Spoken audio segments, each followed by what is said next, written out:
السلام عليكم ورحمة الله وبركاته. الحمد لله الذي من علينا بالإسلام، ونشهد أن لا إله إلا الله وحده لا شريك له، ونشهد أن سيدنا وسندنا ومولانا محمدًا عبده ورسوله، صلى الله تعالى عليه وعلى آله وأصحابه وبارك وسلم تسليما كثيرا. أما بعد، فقد قال الله تعالى في القرآن الكريم: أعوذ بالله من الشيطان الرجيم، بسم الله الرحمن الرحيم. وقال ربكم ادعوني أستجب لكم إن الذين يستكبرون عن عبادتي سيدخلون جهنم داخرين. وقال تعالى أيضا: وإذا سألك عبادي عني فإني قريب أجيب دعوة الداع إذا دعان فليستجيبوا لي وليؤمنوا بي لعلهم يرشدون. وعن أبي أمامة رضي الله تعالى عنه قال: يا رسول الله أي الدعاء أسمع؟ قال رسول الله صلى الله عليه وسلم: جوف الليل الآخر ودبر الصلوات المكتوبة، أو كما قال عليه الصلاة والسلام. وقال الله تعالى في شان حبيبه: إن الله وملائكته يصلون على النبي يا أيها الذين آمنوا صلوا عليه وسلموا تسليما। সকলে দরুদ ইব্রাহিম পড়ি। اللهم صل على محمد وعلى آل محمد كما صليت على إبراهيم وعلى آل إبراهيم إنك حميد مجيد. اللهم بارك على محمد وعلى آل محمد كما باركت على إبراهيم وعلى آل إبراهيم إنك حميد مجيد। আলহামদুলিল্লাহ, শুরুতেই সে মহান আল্লাহ তাআলার কৃতজ্ঞতা আদায় করছি, শুকরিয়া প্রকাশ করছি যে মহান আল্লাহ তাআলা আমাদেরকে ঈমানের মতো মহা দৌলত দিয়ে সম্মানিত করেছেন এবং সপ্তাহের শ্রেষ্ঠতম দিনে আগে আগে মসজিদে এসে ইবাদতে লিপ্ত থাকার তৌফিক দিয়েছেন। এই জন্য আমরা মহান আল্লাহ তাআলার কৃতজ্ঞতা আদায় করি, আলহামদুলিল্লাহ। দরুদ ও সালাম পেশ করছি বিশ্ব মানবতার মুক্তির দূত, সকল নবীদের সর্বশ্রেষ্ঠ নবী এবং সর্বশেষ নবী, যার অসীম ত্যাগ, ভাষাতীত কোরবানি আর অফরন্ত সাধনার বরকতে আমরা পৃথিবীর মধ্যে সর্বশ্রেষ্ঠ ধর্ম ইসলামকে পেয়েছি। এই জন্য সেই প্রিয়তম ব্যক্তির প্রতি দরুদ পড়ি সাল্লাল্লাহু আলাইহি ওয়াসাল্লাম। সুস্থতা কামনা করছি যারা অসুস্থ থাকা সত্ত্বেও মসজিদে এসেছেন, আল্লাহ রব্বুল আলামিন যেন সকলকে পরিপূর্ণ সুস্থতা দান করেন। মাগফিরাত কামনা করছি আমাদের যে সকল মরহুম আত্মীয় স্বজন পরপারে পাড়ি জমিয়েছেন, শ্রদ্ধাভাজন শিক্ষকদের মধ্য থেকে যারা আল্লাহ তাআলার সান্নিধ্যে চলে গেছেন, আমরা দোয়া করছি আল্লাহ রব্বুল আলামিন যেন সকলকে জান্নাতের সর্বোচ্চ মর্যাদা দান করেন। পরম শ্রদ্ধাভাজন মুরব্বীবৃন্দ এবং প্রিয় যুবক ভাইয়েরা, শুরুতেই আমি কোরআনুল কারীমের 2টি সূরার 2টি আয়াত তিলাওয়াত করেছি। সূরাতুল মুমিনের 60 নম্বর আয়াত এবং সূরাতুল বাকারার 186 নম্বর আয়াত তিলাওয়াত করেছি। আমরা যারা এখানে উপস্থিত আছি এবং পৃথিবীর মধ্যে আল্লাহ তাআলার যত বান্দা আছে, প্রত্যেকটা বান্দাই প্রতিটি মুহূর্তে আল্লাহ তাআলার প্রতি মোকাপেক্ষী। আল্লাহ তাআলার যত বান্দা আছে প্রতিটি মুহূর্তে, প্রতিটি সময়ে আল্লাহ তাআলার মোকাপেক্ষী। একজন বান্দা, একজন মুসলিম, সে যা কিছুই কাজ করুক না কেন, এটা যদি আল্লাহ তাআলার পক্ষ থেকে তৌফিক প্রাপ্ত না হয়, কোনোভাবেই একটি ভালো কাজ, একটি কল্যাণমূলক কাজ বান্দার পক্ষে পালন করাটা সম্ভব নয়। আল্লাহ রব্বুল আলামিন যাকে যত বেশি ভালোবাসেন তাকে ভালো কাজ করার তত বেশি সুযোগ দান করেন।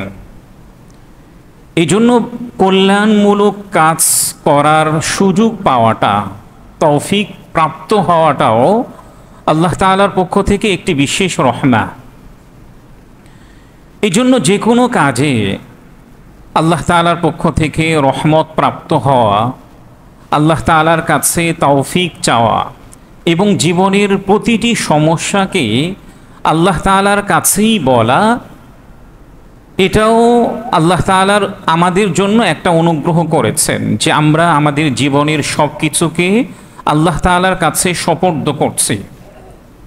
হাদিসের মধ্যে স্পষ্টভাবে উল্লেখ করা হয়েছে, একজন বান্দা যত বেশি আল্লাহ তাআলার কাছে নিজের সমস্যাগুলোকে বলতে থাকবে, আল্লাহ তাআলা ওই বান্দাকে তত বেশি ভালোবাসবেন। বরং রাসূলুল্লাহ সাল্লাল্লাহু আলাইহি ওয়াসাল্লাম আরও স্পষ্ট করে বলেছেন, আমাদের জীবনের সমস্যা থাকা সত্ত্বেও, কার না সমস্যা নেই, আমরা যারা এখানে উপস্থিত হয়েছি আমাদের প্রত্যেকেরই কিছু না কিছু প্রবলেম আছে। কেউ অসুস্থ, নিজে অসুস্থ না হলে পরিবারের অন্যান্য সদস্য যারা আছেন তারা অসুস্থ, অসুস্থ না থাকলেও ব্যবসা ভালো হচ্ছে না, কিংবা সামাজিকভাবে যে কোনোভাবে আমরা কষ্টের মধ্যে প্রত্যেকেই কিছু না কিছু থাকে। এই সমস্যাগুলোর কথা আমরা একমাত্র বর্ণনা করব কার কাছে? আল্লাহ তাআলার কাছে। এটা একজন মুমিনের জন্য অন্যতম হচ্ছে প্রার্থনা। তো আমরা আমাদের জীবনের যত সমস্যাগুলি, এগুলো যদি আল্লাহ তাআলার কাছে বলতে থাকি, আমরা আশা করি আল্লাহ রব্বুল আলামিন আমাদের দোয়াগুলোকে অবশ্যই কবুল করবেন। দোয়া কবুল হওয়ার কয়েকটি শর্ত আছে। এর মধ্য থেকে অন্যতম শর্ত হচ্ছে, আমরা যে রিজিকটা ভক্ষণ করছি কিংবা যে রিজিকের মাধ্যমে উপকৃত হচ্ছি, এটা হালাল হতে হবে, বৈধ হতে হবে। আমার রিজিক এবং আমার উপার্জনটা যদি বৈধ না হয়, অবৈধভাবে উপার্জন করার পরে আমি আল্লাহ রব্বুল আলামিনের কাছে যতই দোয়া করি না কেন, আল্লাহ রব্বুল আলামিন এই দোয়াটি কবুল করবেন না। 2 নম্বর শর্ত হচ্ছে, আমরা যে কোনো দোয়া করব, এই দোয়াটা যেন একাগ্রতার সাথে দোয়া করা হয়। এই দোয়াটা যেন একাগ্রতার সাথে, হাদিসের মধ্যে স্পষ্টভাবে উল্লেখ করা হয়েছে, ওয়া আনতুম মুকিনুনা বিল ইজাবা, এমনভাবে একাগ্রতার সাথে দোয়া করবে, মনে করবে আল্লাহ রব্বুল আলামিন আমার দোয়াটা অবশ্যই কবুল করবেন। 3 নম্বর শর্ত হচ্ছে, দোয়া করার পরে দোয়া কবুল হওয়ার জন্য তাড়াহুড়া না করা। দোয়া কবুল হওয়ার জন্য কি না করা? তাড়াহুড়া না করা। আপনি একটা দোয়া করেছেন, আল্লাহ তাআলা হয়তো দ্রুত কবুল করছেন না, আপনি তাড়াতাড়ি করছেন, আরে আল্লাহ তাআলা তো কতজনকে কত কিছু দেন, আমাকে কেন দিচ্ছেন না? অথচ আমি 5 ওয়াক্ত সালাত আদায় করি। রোজা রাখি, জাকাত দিই, হজ সম্পাদন করি এবং অন্যান্য কল্যাণমূলক কাজগুলি আদায় করছি, এতটা সত্ত্বেও আল্লাহ তাআলা আমার দোয়াকে কেন কবুল করছেন না, এটা বলা যাবে না। দোয়া আল্লাহ রাব্বুল আলামিন কয়েকভাবে কবুল করেন। এক নম্বর, আপনি যে দোয়াটি করেছেন, যে বিষয়টি পাওয়ার জন্য আল্লাহ তাআলার কাছে প্রার্থনা করেছেন, আল্লাহ রাব্বুল আলামিন হুবহু ওই জিনিসটি আপনাকে দান করবেন। দুই নম্বর হচ্ছে, আল্লাহ তাআলা এভাবে কবুল করেন, আমাদের ভালো মন্দের বিষয়গুলি একমাত্র জানেন কে? আল্লাহ রাব্বুল আলামিন। আল্লাহ জানেন যে বান্দা আমার কাছে যে বিষয়টি কামনা করেছে এটা বান্দার জন্য ভালো নয়, এরই পরিবর্তে আল্লাহ তাআলা ওই বান্দার গুনাহগুলোকে মাফ করে দেন। আপনি দোয়া করেছেন, আল্লাহ তাআলা আপনাকে হুবহু ওই জিনিসটি না দিয়ে আল্লাহ তাআলা আপনার গুনাহগুলোকে মাফ করে দিয়েছেন। তিন নম্বর, কবুল করেন, আল্লাহ তাআলা আপনার আখেরাতে মর্যাদাকে বৃদ্ধি করে দেন। আল্লাহ তাআলা আপনার মর্যাদাকে আখেরাতে বৃদ্ধি করবেন। আপনি যখন মারা যাবেন, মারা যাওয়ার পরে যখন আল্লাহ তাআলা আপনাকে জান্নাত দান করবেন, এমন এমন নিয়ামত আল্লাহ তাআলা আপনাকে দিবেন, আপনি তখন চিন্তা করবেন যে আমি তো দুনিয়াতে থাকা অবস্থায় এই আমলগুলি করি নাই, তাহলে আল্লাহ তাআলা আমাকে কেন এত মর্যাদা সম্পন্ন করছেন?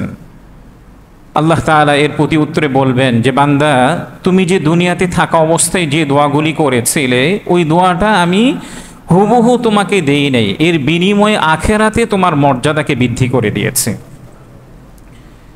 এই জন্য প্রিয় ভাইয়েরা, নিরাশ হওয়ার কোনো কারণ নেই, বরং আমি যত বেশি দোয়া করব তত বেশি আল্লাহ তাআলার নৈকট্য প্রাপ্ত হব এবং তত বেশি আল্লাহ রাব্বুল আলামিন আমাদেরকে ভালোবাসবেন।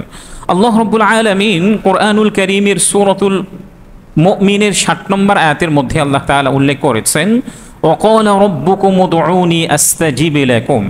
তোমাদের রব বলেছেন, উদউনি, তোমরা আমাকে আহ্বান করো, আস্তাজিব লাকুম, আমি তোমাদের ডাকে সাড়া দিব। ইন্নাল্লাযীনা ইস্তাকবিরুনা আন ইবাদাতি, নিশ্চয় যারা অহংকার বশত আমার ইবাদত থেকে বিমুখতা প্রদর্শন করবে, সায়াদখুলুনা জাহান্নামা দাখিরিন, শীঘ্রই আমি তাদেরকে লাঞ্ছিত করে জাহান্নামের মধ্যে প্রবেশ করিয়ে দিব। তাহলে আমরা যদি আল্লাহ তাআলার কাছে দোয়া করি, আমাদের আহ্বানে সাড়া দিবেন কে? আল্লাহ তাআলা। ঠিক তদ্রুপ সূরাতুল বাকারার 186 নম্বর আয়াতের মধ্যে আল্লাহ তাআলা উল্লেখ করেছেন, ওয়া ইযা সাআলাকা ইবাদি আন্নী ফাইন্নী করিব। হে রাসূল, লোকেরা আপনাকে জিজ্ঞাসা করে যে আমি কোথায় আছি, আপনি লোকদেরকে বলে দিন ফাইন্নী করিব, আমি প্রত্যেকটা মানুষের কাছাকাছি সবসময় থাকি। উজিবু দাওয়াতাদ দাঈ ইযা দাআন, যখন কোনো বান্দা আমাকে আহ্বান করে আমি তার ডাকে সাড়া দিই। আল্লাহ রাব্বুল আলামিন বলছেন, যখন কোনো বান্দা আমাকে আহ্বান করে আমি তার ডাকে সাড়া দেই। ফালইস্তাজিবু লি, সুতরাং প্রত্যেকটা বান্দা যেন আমার আনুগত্যশীল হয়। ওয়ালিউমিনু বি, এবং আমার প্রতি বিশ্বাস স্থাপন করে। লাআল্লাহুম ইয়ারশুদুন, হতে পারে তারা সঠিক পথ প্রাপ্ত হবে। আমি আপনাদের কাছে আজকে দোয়া কবুলের অনেক বিষয় ইতিপূর্বে উল্লেখ করা হয়েছে, আজকে আমি দোয়া কবুলের 12টি সময় উপস্থাপন করতে চাই, যে 12টি সময়ের কথা হাদিসের মধ্যে উল্লেখ করা হয়েছে, যে সময়গুলোতে দোয়া করলে আল্লাহ রাব্বুল আলামিন অবশ্যই আমাদের দোয়াগুলোকে কবুল করবেন। এক নম্বর হচ্ছে, আমরা যারা 5 ওয়াক্ত সালাত আদায় করি, 5 ওয়াক্ত সালাত আদায় করার পরে অর্থাৎ ফরজ নামাজ শেষে যে দোয়াটি করা হয়, আল্লাহ রাব্বুল আলামিন এই সময়ের দোয়াকে কবুল করেন। ফরজ নামাজের পরে যে দোয়া করা হয় এই দোয়াটি আল্লাহ তাআলা কি করেন? কবুল করেন। সুনানুত তিরমিজির 3499 নম্বর হাদিসের মধ্যে উল্লেখ করা হয়েছে, রাসূলুল্লাহ সাল্লাল্লাহু আলাইহি ওয়াসাল্লামের অন্যতম সাহাবী হযরত আবু উমামা রাদিয়াল্লাহু তাআলা আনহু থেকে বর্ণিত, তিনি বলেন, عن أبي أمامة رضي الله تعالى عنه قال قال رسول الله صلى الله عليه وسلم يا رسول الله أي الدعاء أسمع؟ قال رسول الله صلى الله عليه وسلم جوف الليل الآخر ودبر الصلوات المكتوبات হযরত আবু উমামা রাদিয়াল্লাহু তাআলা আনহু থেকে বর্ণিত, তিনি রসুলকে জিজ্ঞাসা করেছেন, ইয়া রাসূলুল্লাহ, ইয়া হাবিবাল্লাহ, কোন সময়ের দোয়া আল্লাহ রাব্বুল আলামিন কবুল করেন? তখন নবী করিম সাল্লাল্লাহু আলাইহি ওয়াসাল্লাম বলেছেন, প্রত্যেক ফরজ নামাজ শেষে যে দোয়াটি আল্লাহ তাআলার কাছে করা হয়, আল্লাহ রাব্বুল আলামিন ওই দোয়াকে কবুল করেন। তাহলে এক নম্বরে যে সময়টির কথা আমরা হাদিস থেকে পেয়ে গেলাম, সেই সময়টি হচ্ছে প্রত্যেক ফরজ নামাজ শেষে যে দোয়াটি করা হয়, এই দোয়াটি আল্লাহ তাআলা কি করেন? কবুল করেন।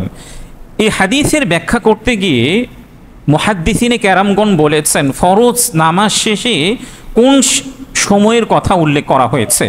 মুহাদ্দিসিনে কেরামগণ বলেছেন, আমরা শেষ বৈঠকে তাশাহুদ পড়ার পরে, দরুদ ইব্রাহিম পড়ার পরে আমরা যে দোয়ায়ে মাসুর পড়ি, আল্লাহুম্মা ইন্নী যালামতু নাফসি যুলমান কাসীরা, এই সময়টাও ফরজ নামাজের শেষ সময়ের কথাকে হাদিসের মধ্যে উল্লেখ করা হয়েছে। অনেক মুহাদ্দিসিনে কেরামগণ বলেছেন, এই সময়েও যদি কোনো বান্দা দোয়া করে, আমরা অনেকেই মনে করি দোয়ায়ে মাসুরা বলতে শুধুমাত্র এই দোয়াটিই মনে হয় সীমাবদ্ধ। না, কোরআন এবং হাদিসের মধ্যে যত দোয়া বর্ণিত আছে, আপনি যদি এর প্রত্যেকটাই দোয়ায়ে মাসুরা, যেটা আমাদের সমাজের মধ্যে প্রচলিত আছে, অর্থাৎ সালামের পূর্ব মুহূর্তে আপনি যে কোনো দোয়া করতে পারেন। কোরআনে বর্ণিত যে দোয়াগুলি আছে, রব্বানা আতিনা ফিদ দুনিয়া হাসানা, অথবা রব্বানা লা তুযিগ কুলুবানা বা'দা ইয হাদাইতানা, অথবা হাদিসের মধ্যে যে দোয়াগুলি উল্লেখ করা হয়েছে, আল্লাহুম্মা আল্লিফ বাইনা কুলুবিনা, আরও যত দোয়াগুলি উল্লেখ করা হয়েছে, এই দোয়াগুলি আপনি শেষ বৈঠকে পড়তে পারবেন। আরেকটি সময়ের কথা মুহাদ্দিসিনে কেরামগণ উল্লেখ করেছেন, সেই সময়টি হচ্ছে সালাম শেষে দোয়া করা। এটাকেই মুহাদ্দিসিনে কেরামগণ বলেছেন, ফরজ নামাজের শেষে যে কথাটির কথা উল্লেখ করা হয়েছেন, সেই সময়টি হচ্ছে ফরজ নামাজের শেষে, এই সময়টি হচ্ছে দোয়া কবুলের মুহূর্ত। নবীজি সাল্লাল্লাহু আলাইহি ওয়াসাল্লাম বলেছেন, এই সময়ে যে দোয়াটি আল্লাহ তাআলার কাছে আপনি করবেন, এই দোয়াটি আল্লাহ তাআলা কবুল করবেন। দুই নম্বর সময় হচ্ছে নবীজি সাল্লাল্লাহু আলাইহি ওয়াসাল্লাম যে হাদিসের প্রথমাংশেই উল্লেখ করেছেন, জাওফাল লাইলিল আখির, রাতের শেষ প্রহরের দোয়া করা। অর্থাৎ আমরা যেটাকে বলি তাহাজ্জুদ নামাজের সময়ে দোয়া করা। আপনি তাহাজ্জুদ নামাজে উঠেছেন কিংবা ওঠেন নাই, সামান্য সময় আছে, এই সময়েও যদি আপনি দোয়া করেন, আল্লাহ রাব্বুল আলামিন এই সময়েও দোয়া কবুল করবেন। দেখুন, সহিহ বুখারীর 1145 নম্বর এবং সহিহ মুসলিমের 758 নম্বর একটি হাদিসের মধ্যে উল্লেখ করা হয়েছে। হাদিসটি উল্লেখ করেছেন রসুলের অন্যতম সাহাবী হযরত আবু হুরায়রা রাদিয়াল্লাহু তাআলা আনহু। তিনি বলেন, عن أبي هريرة رضي الله تعالى عنه قال قال رسول الله صلى الله عليه وسلم ينزل ربنا تبارك وتعالى كل ليلة إلى السماء الدنيا حين يبقى ثلث الليل الآخر فيقول من يدعوني فأستجيب له من يسألني فأعطيه من يستغفرني فأغفر له। নবী করিম সাল্লাল্লাহু আলাইহি ওয়াসাল্লাম বলেছেন, আল্লাহ রাব্বুল আলামিন রাতের শেষ তৃতীয়াংশের মধ্যে নিকটবর্তী আসমানে তিনি অবতরণ করেন। এরপরে নবীজি সাল্লাল্লাহু আলাইহি ওয়াসাল্লাম বলেছেন, আল্লাহ রাব্বুল আলামিন নিকটবর্তী আসমানে অবতরণ করার পরে তিনি ঘোষণা দিতে থাকেন, হে আমার বান্দাগণ, তোমাদের মধ্যে কে আছো যে আমার কাছে প্রার্থনা করবে, আমার কাছে দোয়া করবে, আমি তোমাদের দোয়াগুলোকে কবুল করব। এরপরে আল্লাহ রাব্বুল আলামিন নিকটবর্তী আসমান থেকে আরও ঘোষণা করতে থাকেন, হে আমার বান্দাগণ, কে আমার কাছে তোমরা তোমাদের নিজেদের চাহিদাগুলোকে আমার কাছে প্রার্থনা করবে, আমি তোমাদের চাহিদাগুলোকে পূরণ করে দিব। তৃতীয় পর্যায়ে আল্লাহ রাব্বুল আলামিন ঘোষণা করতে থাকেন, হে আমার বান্দাগণ, তোমাদের মধ্যে কে আছো যে আমার কাছে ক্ষমা প্রার্থনা করবে, আমি তোমাদেরকে ক্ষমা করে দিব। তাহলে আল্লাহ রাব্বুল আলামিন প্রতি রাত্রের শেষ সময়ে নিকটবর্তী আসমানে তিনি অবতরণ করেন। কিভাবে অবতরণ করেন একমাত্র তিনিই জানেন, এর ব্যাখ্যা আমরা করতে যাব না। আল্লাহ রাব্বুল আলামিন নিকটবর্তী আসমান থেকে তিনি ঘোষণা দিতে থাকেন যে হে আমার বান্দাগণ, তোমরা কে আছো যে আমার কাছে প্রার্থনা করবে, দোয়া করবে, আমি তোমাদের দোয়াগুলোকে কবুল করব এবং তোমাদের যত চাহিদাগুলি আছে তোমাদের চাহিদাগুলোকে আমার কাছে তোমরা চাইতে থাকো, আমি তোমাদের চাহিদাগুলোকে পূরণ করে দিব। এবং তোমাদের মধ্যে থেকে কে আছো যে আমার কাছেই ক্ষমা প্রার্থনা করবে, আমি তোমাদের সকলকে মাফ করে দিব। এই জন্য শেষ সময়টা, রাত্রের শেষ সময়টাও এটা অনেক গুরুত্বপূর্ণ একটি টাইম। 3 নম্বর যে সময়টি, সেই সময়টি হচ্ছে আপনি রাত্রে ঘুমিয়ে গেছেন। রাত্রে ঘুমিয়ে যাওয়ার পরে দেখবেন যে মাঝে মাঝে ঘুম থেকে আমরা হঠাৎ করে জাগ্রত হয়ে যাই। হঠাৎ করে জাগ্রত হওয়ার পরে আপনি যদি আল্লাহ তাআলার কাছে দোয়া করেন, আল্লাহ রাব্বুল আলামিন ওই সময়ের দোয়াও তিনি কবুল করেন। সহিহ বুখারীর 1154 নম্বর হাদিসের মধ্যে উল্লেখ করা হয়েছে, নবীজি সাল্লাল্লাহু আলাইহি ওয়াসাল্লাম বলেছেন, কোনো ব্যক্তি যদি রাত্রে ঘুমিয়ে যায়, ঘুম থেকে হঠাৎ করে সে জাগ্রত হয়েছে, জাগ্রত হওয়ার পর যদি সে বলে লা ইলাহা ইল্লাল্লাহু ওয়াহদাহু লা শারীকা লাহু লাহুল মুলকু ওয়া লাহুল হামদু ওয়া হুয়া আলা কুল্লি শাইইন কাদির সুবহানাল্লাহ ওয়াল হামদুলিল্লাহ ওয়া লা ইলাহা ইল্লাল্লাহু আল্লাহু আকবার ওয়া লা হাওলা ওয়া লা কুওয়াতা ইল্লা বিল্লাহ, এটা বলার পর যদি সে আল্লাহ তাআলার কাছে প্রার্থনা করে, আল্লাহুম্মা গফিরলি, রব্বুল আলামিন আপনি আমাকে মাফ করে দেন। হাদিসের মধ্যে উল্লেখ করা হয়েছে, ঘুম থেকে হঠাৎ করে জাগ্রত হওয়ার পরও যদি কোনো বান্দা আল্লাহ তাআলার কাছে দোয়া করেন, আল্লাহ রব্বুল আলামিন তার দোয়াটাও ওই সময় কবুল করেন। এই জন্য আমরা মাঝে মাঝে যারা জাগ্রত হয়ে যাই, অবশ্যই এই সময়টা ইনশাআল্লাহ মিস করব না। 4 নম্বর দোয়া কবুলের ইম্পর্টেন্ট একটি সময় হচ্ছে আজানের সময়। আজানের সময় দোয়া করলেও কি হয়? কবুল হয়। সুনানু আবি দাউদের 2540 নম্বর হাদিসের মধ্যে উল্লেখ করা হয়েছে, নবীজি সাল্লাল্লাহু আলাইহি ওয়াসাল্লাম বলেছেন, সিনতান লা তুরাদ্দান, 2টি সময় আছে যে 2টি সময়ের দোয়া আল্লাহ রাব্বুল আলামিন ফিরিয়ে দেন না। অথবা হাদিসের মধ্যে এভাবে উল্লেখ করা হয়েছে, আও কাল্লামা তুরাদ্দানি দুআ, খুব কম এমন হয় 2টি সময়, খুব কম এমন হয় যে 2টি সময়ে কোনো ব্যক্তি যদি আল্লাহ তাআলার কাছে দোয়া করে, আল্লাহ রাব্বুল আলামিন তার দোয়াকে ফিরিয়ে দেন না। এর মধ্য থেকে একটা সময় হচ্ছে ইনদান নিদা, মুয়াজ্জিন যখন আজান দেন, ওই সময়ে কোনো বান্দা যদি আল্লাহ তাআলার কাছে দোয়া করেন, আল্লাহ রাব্বুল আলামিন তার দোয়াকেও কবুল করেন। সুবহানাল্লাহ। এরপরে 5 নম্বর সময়ের কথা যেটা হাদিসের মধ্যে উল্লেখ করা হয়েছে, ওয়া ইনদাল বাস হিনা ইয়ালহামু বা'দুহুম বা'দা, যখন জিহাদের সময়ে দোয়া করা হয়, অর্থাৎ মুসলিমরা যখন কাফিরদের সাথে জিহাদ করবে, এমত অবস্থায় যখন দোয়া করা হয়, আল্লাহ রাব্বুল আলামিন এই সময়ের দোয়াকেও কবুল করবেন। আমাদের ইসলামের মধ্যে জিহাদ আছে না? কথা বলেন, জিহাদ আছে? এখন এই জিহাদের কথা কোনো ব্যক্তি যদি উল্লেখ করায়, তাহলে তাকে জঙ্গি বলে আখ্যায়িত করা যাবে? আমাদের সমাজের মধ্যে কোনো ইমাম, কোনো খতিব যদি জিহাদের কথাকে উল্লেখ করেন, অনেকেই দেখবেন, অনেক সেকুলাররা আছেন যারা ইসলামকে পছন্দ করেন না, তারা বলবেন যে আরে আমাদের খতিব সাহেব তো দেখি জঙ্গি হয়ে গেছে। অথচ ইসলামের মধ্যে জিহাদটাকে ইসলামের সর্বোচ্চ চূড়া বলে উল্লেখ করা হয়েছে। ইসলামের মধ্যে জিহাদটাকে সর্বোচ্চ চূড়া বলে উল্লেখ করা হয়েছে। কোনো ব্যক্তি যদি জিহাদকে অস্বীকার করে, কোনো ব্যক্তি যদি জিহাদকে অস্বীকার করে, তার ঈমান আছে কি না এটা সন্দেহ হয়ে যায়। এই জন্য ইসলামে জিহাদ আছে এটা আমরা সবাই স্বীকার করি, তো সবাই স্বীকার করেন। জিহাদের সময়ও দোয়া কবুল করা হয়। 6 নম্বর যে সময় দোয়া কবুল করা হয়, সেই সময়টি হচ্ছে আজানের জবাব দেওয়ার পরে যে দোয়াটি আপনি আল্লাহ তাআলার কাছে করবেন, আল্লাহ রাব্বুল আলামিন এই দোয়াটিও কবুল করে থাকেন। সুনানু আবি দাউদের 524 নম্বর হাদিসের মধ্যে উল্লেখ করা হয়েছে, হাদিসটি উল্লেখ করেছেন হযরত আব্দুল্লাহ ইবনে আমর রাদিয়াল্লাহু তাআলা আনহুম। তিনি বলেন, ক্বালা রাসূলুল্লাহ সাল্লাল্লাহু আলাইহি ওয়াসাল্লাম আন্না রাজুলান ক্বালা ইয়া রাসূলুল্লাহ ইন্নাল মুআযযিনিনা ইয়াফদুলুনানা ফাকালা রাসূলুল্লাহ সাল্লাল্লাহু আলাইহি ওয়াসাল্লাম قل كما يقولون فإذا انتهيت فسل تعطى। হযরত আব্দুল্লাহ ইবনে আমর রাদিয়াল্লাহু তাআলা আনহু থেকে বর্ণিত, তিনি বলেন একজন সাহাবী রাসূলকে জিজ্ঞাসা করলেন, ইয়া রাসূলুল্লাহ, ইয়া হাবিবাল্লাহ, আমাদের মসজিদের যে সকল মুয়াজ্জিনগণ আছেন তারা তো সওয়াবের দিক থেকে আমাদের চেয়ে বেশি মর্যাদা সম্পন্ন হয়ে যাচ্ছেন। কারণ অন্য একটি হাদিসের মধ্যে উল্লেখ করা হয়েছে, একজন মুয়াজ্জিন যখন আজান দেন তার ডাকে যত মুসল্লি সাড়া দিয়ে 5 ওয়াক্ত সালাত আদায় করেন, সেই সকল ব্যক্তিদের সালাতের সওয়াবেরও একটা অংশ মুয়াজ্জিনের আমল নামায় দিয়ে দেওয়া হয়।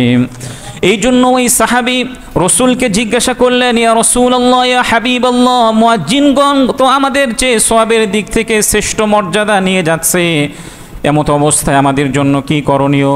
তখন নবী করিম সাল্লাল্লাহু আলাইহি ওয়াসাল্লাম বলেছেন, মুয়াজ্জিন যে শব্দে আজান দিবে হুবহু এই শব্দগুলো তোমরা বলতে থাকবে। মুয়াজ্জিনের আজান শেষ হওয়ার পরে, তোমাদের জবাব শেষ হওয়ার পরে, যখন তোমরা কোনো কিছুর ক্ষেত্রে যে কোনো বিষয়ে আল্লাহ তাআলার কাছে কামনা করতে থাকবে, আল্লাহ রাব্বুল আলামিন তোমাদের এই সময়ের দোয়াগুলোকে কবুল করবেন। তাহলে এই সময়ে দোয়া কবুল হওয়ার শর্ত হচ্ছে মুয়াজ্জিন যে শব্দে আজান দেবে হুবহু ওই শব্দগুলো বলবেন। শুধুমাত্র হাইয়া আলাস সালাহ, হাইয়া আলাল ফালাহ বলার সময় আমরা কি বলবো? লা হাওলা ওয়ালা কুওয়াতা ইল্লা বিল্লাহ। এরপরে আজানের জবাব দেওয়ার পরে আমরা যদি আল্লাহ তাআলার কাছে নিজের জীবনের যত প্রবলেমগুলি আছে এই প্রবলেমগুলি যদি আল্লাহ তাআলার কাছে বলতে থাকি, আল্লাহ রাব্বুল আলামিন আমাদের দোয়াগুলোকে কবুল করবেন। 7 নম্বর দোয়া কবুলের যে বিশেষ মুহূর্তটি হচ্ছে, সে মুহূর্তটি হচ্ছে আজান ও ইকামতের মধ্যবর্তী সময়। আজান এবং ইকামতের মধ্যবর্তী সময়েও দোয়া কবুলের মুহূর্ত। আমরা যারা এখানে উপস্থিত হয়েছি 5 ওয়াক্ত সালাত আদায় করতে আসি, এই মসজিদে আদায় করি কিংবা যে কোনো মসজিদেই আদায় করি না কেন,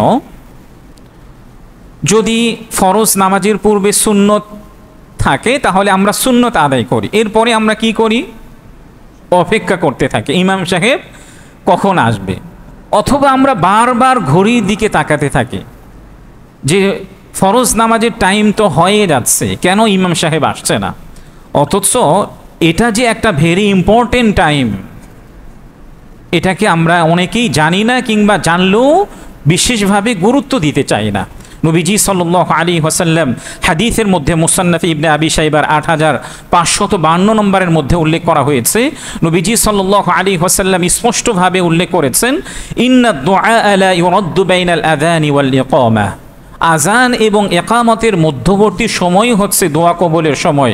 এই সময়েই কোনো বান্দা আল্লাহ তাআলার কাছে দোয়া করবে, আল্লাহ রাব্বুল আলামিন তার দোয়াকে আর ফিরিয়ে দেন না।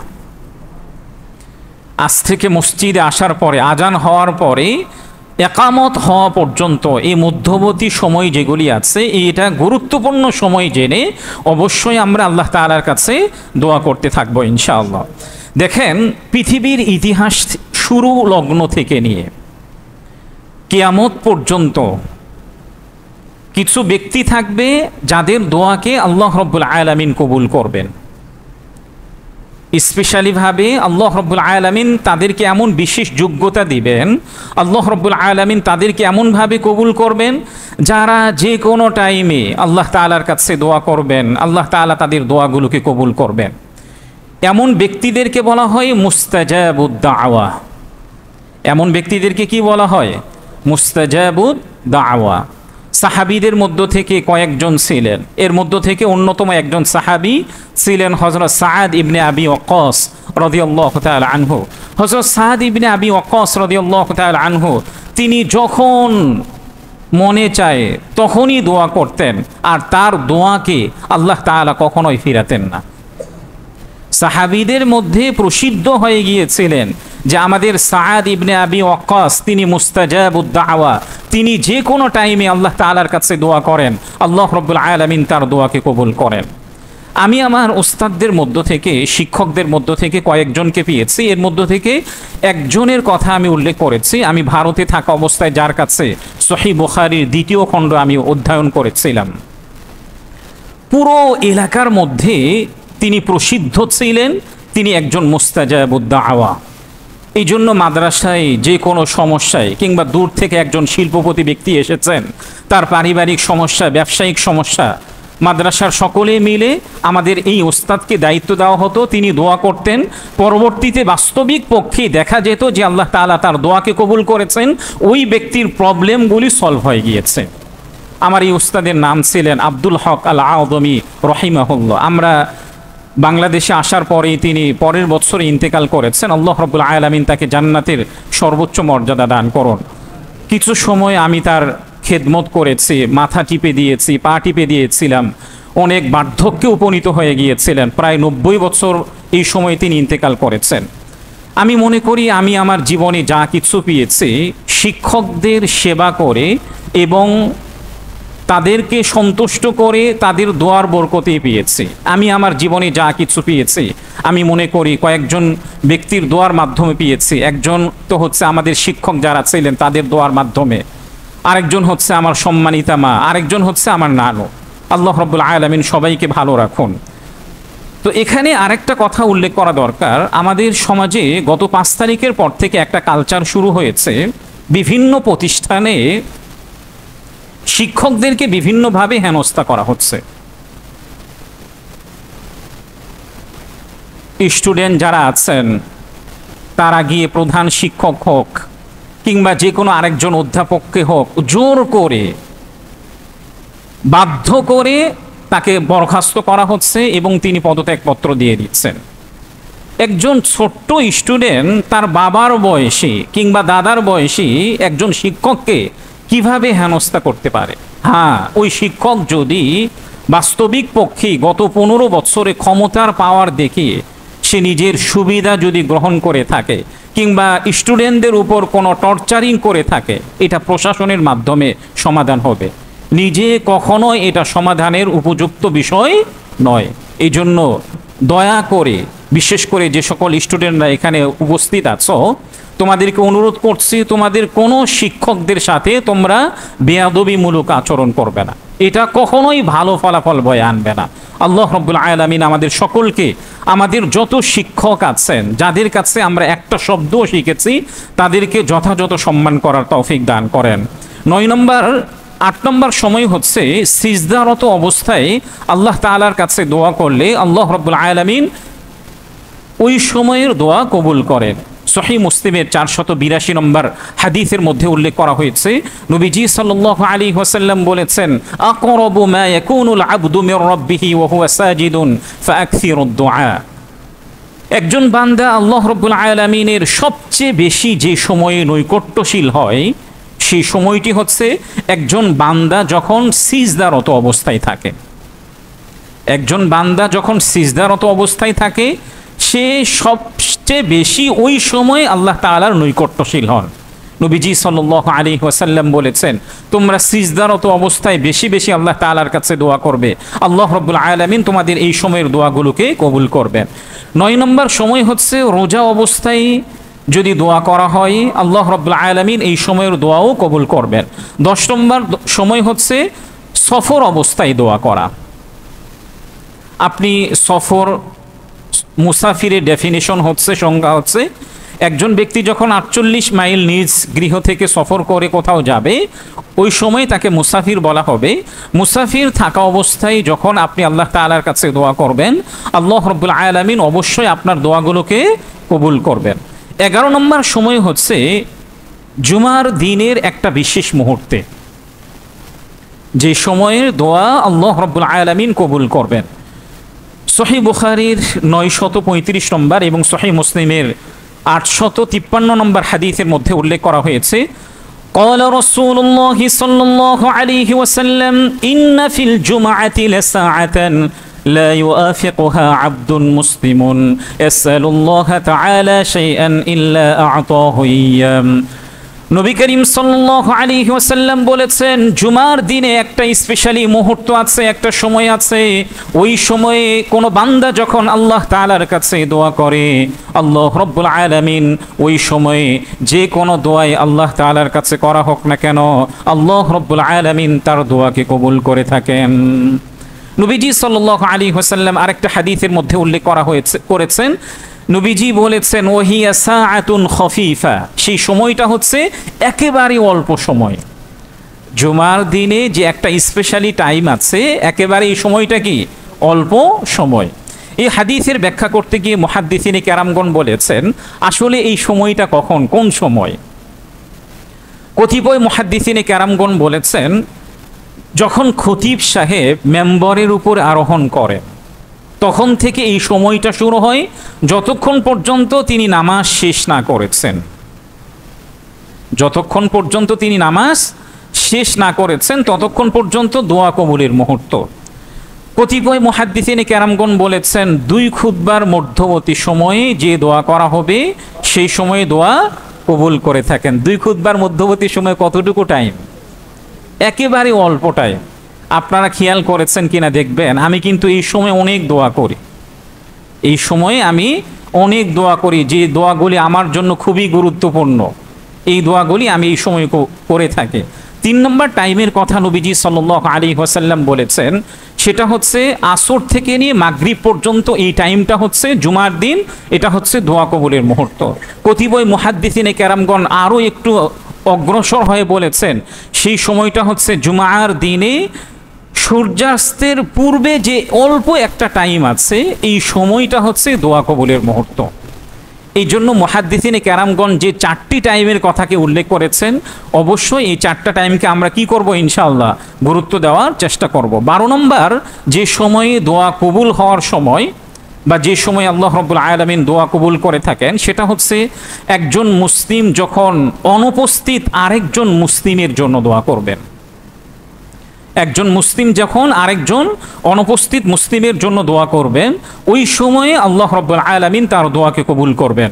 সহিহ মুসলিমের 2732 নম্বর হাদিসের মধ্যে উল্লেখ করা হয়েছে, নবীজি সাল্লাল্লাহু আলাইহি ওয়াসাল্লাম বলেছেন, মা মিন মুসলিমিন ইয়াদউ লিআখিহি বিযাহরিল গায়বি ইল্লা ক্বালাল মালাকু ওয়ালাকা বিমিসলিন ওয়ালাকা বিমিসলিন। একজন মুসলিম যখন আরেকজন মুসলিমের অনুপস্থিতিতে দোয়া করবে, তখন আল্লাহ রাব্বুল আলামিন তার জন্য একজন ফেরেশতা নিযুক্ত করে দেন। তখন ওই ফেরেশতা ওই ব্যক্তির দোয়ার পরে সে বলতে থাকে, তোমার জন্য অনুরূপ দোয়া কবুল করা হোক, তোমার জন্য অনুরূপ দোয়া কবুল করা হোক। আপনি দোয়া করছেন, আমরা অনেকেই তো সেলফিশ, শুধু নিজের জন্য, হে আল্লাহ আপনি আমাকেই ধনী বানিয়ে দেন, আমার ছেলেকে একমাত্র মেধাবী বানিয়ে দেন, আমার ছেলেরই যেন একমাত্র জব হয়ে যায়, আর বাকিরা সবাই ভিক্ষুক থাকুক, বাকিরা আমার চেয়ে কী থাকুক, নিচু থাকুক। আমরা অনেকেই এমন স্বার্থপর হয়ে দোয়া করি, অথচ হাদিসের মধ্যে স্পষ্টভাবে উল্লেখ করা হয়েছে আপনি দোয়া করছেন এমতো অবস্থায় যখন অপর মুসলিমের জন্য দোয়া করবেন, অনুপস্থিতিতে একজন ফেরেশতা আপনার জন্য নিযুক্ত করা হয়ে থাকে। ফেরেশতা বলতে থাকে যে তোমার জন্য অনুরূপ দোয়া কবুল করা হোক। ফেরেশতারা নিষ্পাপ না? তাদের কোনো গুনাহ আছে? একজন নিষ্পাপ বান্দা যখন, নৈকট্যশীল বান্দা যখন আপনার দোয়া কবুল হওয়ার জন্য আল্লাহ তাআলার কাছে দোয়া করবেন, অবশ্যই আল্লাহ রাব্বুল আলামিন আপনার দোয়াকে কবুল করবেন। এই জন্য দোয়া কবুলের জন্য মুহাদ্দিসিনে কেরামগণ বলেছেন, আপনি যখন দোয়া করবেন আপনার ভাইয়ের জন্য দোয়া করেন। আপনি একটা প্রবলেমে আছেন, ব্যবসা বাণিজ্যে বিভিন্ন ঋণের মধ্যে জর্জরিত হয়ে আছেন, আপনি দোয়া করেন, আল্লাহ আমি যেভাবে ঋণগ্রস্ত হয়ে আছি, আমার অনেক ভাইয়েরা ঋণগ্রস্ত আছে, আপনি তাদের ঋণগুলোকেও পরিশোধের ব্যবস্থা করে দেন। আপনি দেখবেন যে আল্লাহ তাআলা আপনার এই ঋণগ্রস্ত হয়ে যে গিয়েছেন, দোয়া করেছেন, আল্লাহ তাআলা আপনাকে ঋণ পরিশোধের দ্রুত ব্যবস্থা করে দিবেন। আমাদের মধ্যে অনেকেই আছেন যাদের স্ত্রীরা তাদের স্বামীদের কথা শোনে না। আপনি শুধু নিজের স্ত্রীর জন্য দোয়া করবেন না, বরং আপনি দোয়া করবেন, আল্লাহ যে সকল স্ত্রীরা যারাই যে প্রান্তেই হোক না কেন স্বামীদের কথা শোনে না, সব স্ত্রীদেরকে স্বামীদের চক্ষু শীতল বানিয়ে দেন। দেখবেন যে আপনার পরিবারে আগে আপনি আপনার স্ত্রীকে চক্ষু শীতল পাবেন। আপনি দোয়া করেন, হে আল্লাহ আমার ছেলেটা মেধাবী না, কোনো পড়া মুখস্থ করতে পারে না, আপনি অন্য ভাইয়ের ছেলের মেধা হওয়ার জন্য দোয়া করেন। দেখবেন যে আল্লাহ তাআলা আপনার ছেলেকে আগে মেধাবী বানিয়ে দিবেন। আপনি দোয়া করেন, হে আল্লাহ আমার সন্তানদের জব হচ্ছে না, তারা কোনো জায়গায় ভালোভাবে টিকে থাকতে পারছে না, আমরা স্বস্তি পাচ্ছি না, পরিবারের মধ্যে কোনো শান্তি নাই। আপনি অন্য ভাইয়ের জন্য দোয়া করেন, অন্য পরিবারের স্বস্তি এবং শান্তির জন্য আগে দোয়া করেন। তাহলে দেখবেন যে আল্লাহ রাব্বুল আলামিন আপনার পরিবারে আগে স্বস্তি দান করবেন। এই জন্য আজকে যে জুমার আলোচনাতে বলা হলো যে 12টি টাইমে দোয়া কবুল করা হয়ে থাকে, এর মধ্যে থেকে 1 নম্বর টাইম হচ্ছে ফরজ নামাজের পরে, 2 নম্বর টাইম হচ্ছে রাতের শেষ প্রহরে দোয়া, 3 নম্বর টাইম হচ্ছে রাতে হঠাৎ করে ঘুম ভেঙে গেলে, 4 নম্বর টাইম হচ্ছে আজানের সময়, 5 নম্বর সময় হচ্ছে জিহাদের সময়, 6 নম্বর সময় হচ্ছে আজানের জবাব দেওয়ার পরে, 7 নম্বর সময় হচ্ছে আজান এবং একামতের মধ্যবর্তী সময়, 8 নম্বর সময় হচ্ছে সিজদারত অবস্থায়, 9 নম্বর সময় হচ্ছে রোজা অবস্থায় দোয়া, 10 নম্বর সময় হচ্ছে সফর অবস্থায় দোয়া, 11 নম্বর সময় হচ্ছে জুমার দিনের একটা বিশেষ মুহূর্তে দোয়া, 12 নম্বর সময় হচ্ছে একজন মুসলিম যখন দোয়া করার সময় অনুপস্থিত আরেকজন মুসলিমের জন্য দোয়া করবে। আল্লাহ রাব্বুল আলামিন আমাদের সবাইকে দোয়া কবুলের যে বিশেষ মুহূর্তগুলি আছে এই বিশেষ মুহূর্তগুলোকে গুরুত্ব দেওয়ার তৌফিক দান করেন।